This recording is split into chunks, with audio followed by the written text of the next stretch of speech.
प्रिय दोस्तों नमस्कार। आज आपको सामने बताने जा रहा हूं अयोध्या राजा दशरथ के बारे में। हाँ दोस्तों, अयोध्या के राजा दशरथ के बारे में सब कोई जानते हैं, सब कोई रामायण पढ़ते हैं, रामायण देखते हैं, रामायण सुनते हैं। तो आपको जो बताया जाता है दशरथ के बारे में, रामायण में लिखा गया है कि दशरथ के 4 लड़के हैं, 4 पत्नियां थी और 4 लड़के हैं। लेकिन दोस्तों सही मायने में क्या वो चारों लड़का दशरथ के बेटा है? दशरथ के बेटा नहीं है। दशरथ के बेटा पैदा करने के चक्कर में शादी करते करते 16,000 कन्याओं के साथ शादी किया दशरथ राजा। लेकिन 16,000 में एक भी रानी से कोई संतान पैदा नहीं हुआ। आपको रामायण में किसी रामायण में ये बात अलग अलग तरीका से लिखा गया है, लेकिन सभी रामायण से जोड़ने के बाद 16,000 नारियां गिनती किया जाता है। उसमें से मुख्य रूप से 4 नारियों का आपको सामने दर्शाया जाता है। और सब कोई जानते हैं कि राजा दशरथ के 4 रानियां थी और चारों रानियां से 4 लड़का हुआ। और वह चारों लड़का वो दशरथ के लड़का नहीं है। आपको बताया जाता है कि ये चारों लड़का राम, लक्ष्मण, भरत, शत्रुघ्न दशरथ के लड़का है, दशरथ के लड़का नहीं है। दशरथ निर्वंश है, दशरथ के कोई संतान नहीं है, दशरथ के कोई लड़का नहीं है, दशरथ के कोई वंश नहीं है। वो निर्वंशिया है, निर्वंशिया। उस राज्य में, उस गांव में अयोध्या किस लिए नाम पड़ा? इसीलिए नाम पड़ा कि अयोध्या के जितने राजा होते थे उस खानदान में सब अजोध होते थे, कायर होते थे, कोढ़िया होते थे, नपुंसक होते थे, जिसका चलते उस गांव के, उस राज्य को अयोध्या नाम पड़ा।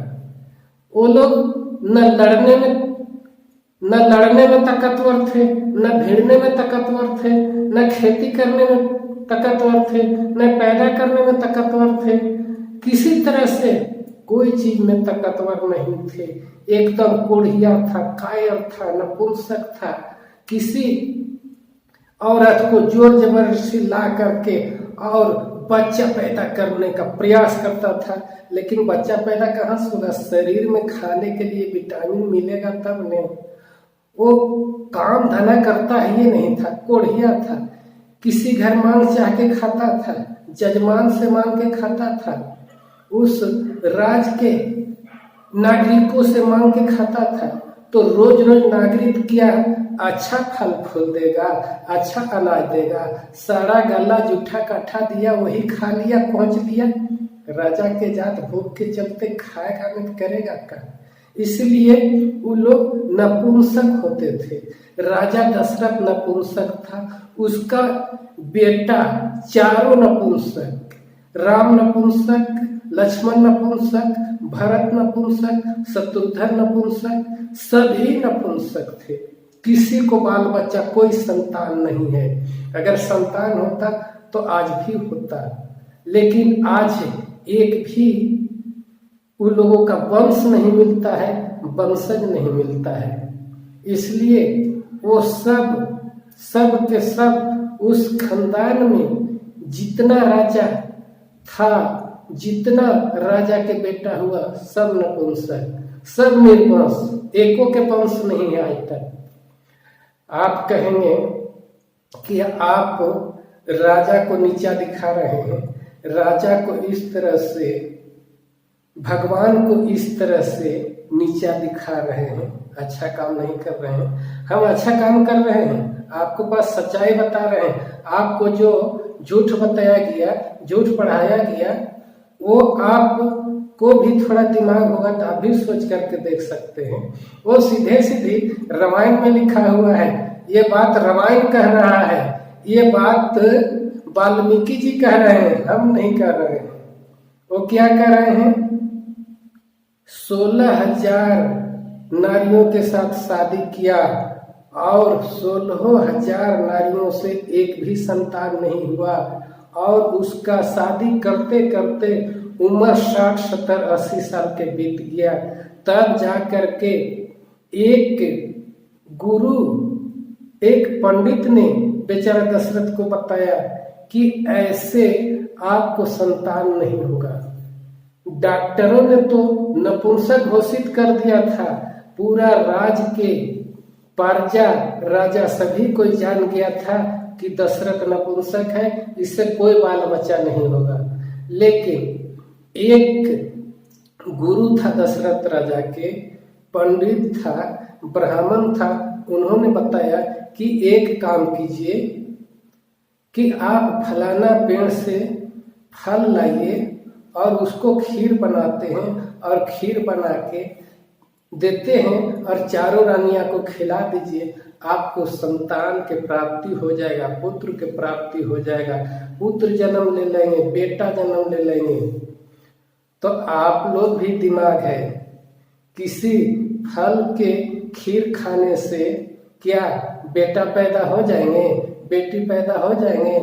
महिलाओं को गर्भ रह जाएगा खीर खाने से? ये बात झूठ नहीं है तो क्या है? अगर सच है तो आज भी लाखों लाख दंपति, लाखों लाख भाई बहन निसंतान है, बांझ है, समाज में कोई इज्जत नहीं मिलता है। जिनको कोई संतान नहीं होता है उनको समाज में इज्जत नहीं मिलता है, उनको नीचा दृष्टिकोण से है, दृष्टिकोण से देखा जाता है। तो इस तरह से क्यों रहते? आज उस फल को खीर खा खा के सभी दंपति बच्चा पैदा कर लेता, बेटा पैदा कर लेता। नारी लोग क्यों शादी करती है या पुरुष क्यों करते हैं? वैसे बच्चा पैदा कर लेते खीर खा करके। पुरुष के पास शोषण सहने के लिए नारी क्यों आते? बहन लोग, आप लोग आएंगे? आप लोग पुरुष के मार खाने के लिए, डंडा खाने के लिए, जुल्म सहने के लिए, अत्याचार सहने के लिए, तिलक नहीं दिया, दहेज नहीं दिया, गहना नहीं दिया, जेवर नहीं दिया, कह के मार खाने के लिए आते, पुरुष के पास शादी करते। अगर वही फल रहता तोड़ के लाते, खीर बनाते, चटपट खा करके पेट भरा लेते और उसमें अमल रह जाता, बच्चा रह जाता और पैदा कर लेते। तो ये कोई बात नहीं है, ये सब झूठ रह गया, झूठ बताया गया है। कोई संतान नहीं है राजा दशरथ के। वो दशरथ राजा निपुंसक था, नपुंसक था। डॉक्टर ने बोल दिया, ऐलान कर दिया। उस समय के डॉक्टर, ओझा, भगत, वैद्य होता था, वैद्य लोग मना कर दिया, कह दिया कि कोई बच्चा नहीं होगा। लेकिन ये 4 बच्चा कहाँ से हो गए खीर खाने से? खीर खाने से किसी को लड़का नहीं होता है, किसी को नहीं होगा।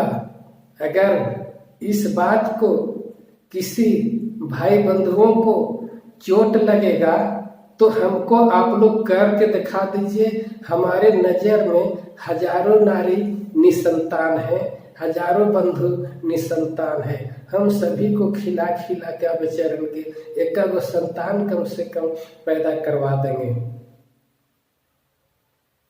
तो आप को झूठ जो बताया गया, आप थोड़ा सा दिमाग लगा करके, ज्यादा नहीं दिमाग लगाइए, थोड़ा सा में पता चल जाएगा कि ये बात झूठ फैलाया गया है। राजा दशरथ के कोई लड़का नहीं है।